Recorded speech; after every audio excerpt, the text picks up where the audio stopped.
دوستو حضرت سلیمان علیہ السلام اللہ کے پیغمبر تھے اور بادشاہ بھی۔ آپ علیہ السلام حضرت داؤد علیہ السلام کے بیٹے تھے۔ باپ کی وفات کے بعد آپ علیہ السلام تخت کے وارث ہوئے۔ آپ علیہ السلام کے پاس ایک انگوٹھی تھی جس میں اللہ تعالیٰ نے ایک خاص خوبی رکھی تھی۔ اس معجزاتی انگوٹھی کی بدولت آپ علیہ السلام کو بادشاہی ملی۔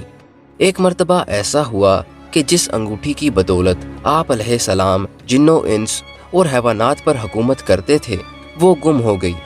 اس انگوٹھی کا گم ہونا تھا کہ آپ علیہ السلام تخت سے محروم ہو گئے، جس کی وجہ سے آپ کے ہاتھوں سے سلطنت نکل گئی۔ یہ انگوٹھی شیطان کے ہاتھ لگ گئی۔ کچھ عرصہ بعد شیطان کے ہاتھوں سے یہ انگوٹھی دریا میں گر گئی۔ انگوٹھی مچھلی کا نوالا بن گئی، اور پھر ایک مرتبہ مچھیروں نے مچھلی پکڑنے کے لیے دریا میں جال ڈالا تو یہ مچھلی بھی اسی جال میں آ گئی۔ مچھیرے اس مچھلی کو بازار لے گئے اور بیچ دیا۔ حضرت سلیمان علیہ السلام کے خادموں نے مچھلی خریدی، اور اتفاق کی بات یہ ہے کہ یہی مچھلی خادموں کے ہاتھ لگ گئی۔ مچھلی جب محل میں لائی گئی اور اس کو صاف کرنے کے لیے جب اس کے پیٹ کو چاک کیا گیا تو اس میں گمشدہ انگوٹھی مل گئی۔ حضرت سلیمان علیہ السلام کی قسمت جاگ گئی اور انگوٹھی کی بدولت آپ علیہ السلام دوبارہ سلطنت کے وارث بن گئے۔ دوستو بتایا جاتا ہے کہ اس انگوٹھی پر اسم اعظم لکھا تھا۔ جنات بھی آپ علیہ السلام کے تابع تھے۔ آپ علیہ السلام اپنے بیشتر کام جنوں سے بھی لیا کرتے تھے۔ حضرت سلیمان علیہ السلام میں ایسی حیرت انگیز خوبیاں تھیں جو کسی بادشاہ میں نہیں تھیں اور نہ ہی قیامت تک کسی کو نصیب ہوں گی۔ ایک مرتبہ حضرت سلیمان علیہ السلام نے اللہ تعالیٰ سے دعا مانگی تھی کہ اے میرے رب، میرے بعد آنے والوں کو ایسی حکومت نصیب نہ ہو۔ آپ علیہ السلام کی دعا قبول ہوئی۔ آپ علیہ السلام انسانوں، جنوں، حیوانوں اور ہوا پر حکومت کرنے لگے۔ حضرت سلیمان علیہ السلام نے اپنے باپ حضرت داؤد علیہ السلام کی خواہش کے مطابق فلسطین میں ایک عبادت خانہ تعمیر کیا۔ اگرچہ تعمیر کرنے کا ارادہ حضرت سلیمان علیہ السلام نے اپنی زندگی میں کیا تھا، لیکن زندگی میں آپ علیہ السلام کی یہ خواہش پوری نہیں ہوئی۔ تاہم حضرت داؤد علیہ السلام نے اپنی خواہش کے مطابق عبادت خانے کی جگہ منتخب کر دی تھی۔ حضرت داؤد علیہ السلام کے بعد حضرت سلیمان علیہ السلام نے اپنے دور حکومت میں عبادت خانہ تعمیر کرایا، اس لیے اس عبادت خانے کا نام ہیکل سلیمانی پڑا۔ ہیکل سلیمانی کی تعمیر 1012 قبل از مسیح میں ہوئی۔ تعمیر کا کام 7 سال تک جاری رہا۔ روایات کے مطابق بہت بھاری تعداد میں لوگوں نے تعمیر کے کام میں حصہ لیا۔ بعض روایات کے مطابق 2 لاکھ مزدوروں نے کام کیا۔ اسرائیلی روایات میں حیرت انگیز بات یہ پائی جاتی ہے کہ تعمیر کے دوران جنوں نے بھی اس کام میں حصہ لیا تھا۔ وہ دور دراز مقامات سے پتھر اٹھا کر لاتے تھے اور دیواریں چنتے تھے۔ تاریخ سے یہ بات معلوم ہوتی ہے کہ اس عبادت خانے کی لمبائی 9 فٹ، چوڑائی 30 فٹ اور اونچائی 45 فٹ تھی۔ اس کے اندر ایک مخصوص جگہ بنائی گئی تھی جہاں تابوت سکینہ رکھا گیا تھا۔ یہ ایک صندوق کی شکل میں تھا یا پھر ایک صندوق ہی تھا۔ یہ بہت متبرک مانا جاتا تھا اور اس میں یہودیوں کے تبرکات رکھے گئے تھے۔ قرآن کریم میں اس کے کچھ ارشادات ملتے ہیں۔ وہ یہ ہیں کہ جب اسرائیلیوں کے ہاتھوں سے یہ متبرک صندوق نکل گیا تو فرشتے اس کی حفاظت پر مامور تھے۔ اس میں آل موسیٰ اور آل ہارون علیہ السلام کی نشانیاں تھیں، اس لیے یہودیوں کے نزدیک یہ صندوق بہت متبرک مانا جاتا تھا۔ روایت ہے کہ عصا موسیٰ علیہ السلام بھی اسی صندوق میں تھا۔ یہ عصا حضرت شعیب علیہ السلام نے حضرت موسیٰ علیہ السلام کو عطا کیا تھا۔ اس میں 9 ادرات کے نسخے بھی تھے۔ جب طالوت اسرائیلیوں کا بادشاہ بنا تھا تو یہ صندوق دوبارہ سے بنی اسرائیل کے ہاتھ آیا۔ تابوت سکینہ حاصل کرنے کے لیے طالوت کو جنگ لڑنا پڑی۔ یہ جنگ کافروں سے لڑی گئی تھی۔ اس جنگ میں طالوت نے اللہ تعالیٰ سے دعا مانگی تھی کہ اے میرے رب، مجھے صبر کرنے کی صلاحیت عطا کر، مجھے ثابت قدم رکھ اور کافروں پر فتح دے۔ تاریخ سے یہ بات ثابت ہوتی ہے کہ فلسطین پر ہر زمانے میں حملے ہوتے رہے ہیں،